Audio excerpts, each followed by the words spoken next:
আরে ভাই কইলে তো কইবেন কই আলাইলাম, মানে একটা মানুষের হাতের রান্দা এত পরিমাণ ভালো কেমন হয় ভাই? এ পোলা মানুষ।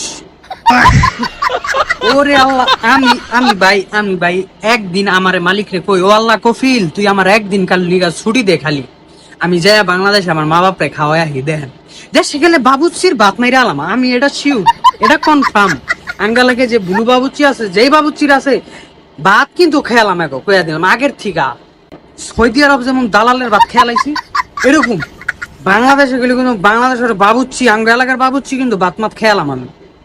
মানে বুঝলেন নি আর কি কি রান্ধি ভাই, হুদা লবণ মুরগি আর ওই লগা মশলা লাল হলুদ ফাঁকি মরিচ ফাঁকি, হ্যাঁ সাত আত্মাতলায় খেয়াল ভাই। মানে আমার মাথায় ধরে না ভাই, মানে আল্লাহ তাআলা যাকে মনে করলেন চায় যে দিব, সব দিকটা দেয়। আলহামদুলিল্লাহ আলহামদুলিল্লাহ আলহামদুলিল্লাহ, মাশাআল্লাহ মাশাআল্লাহ।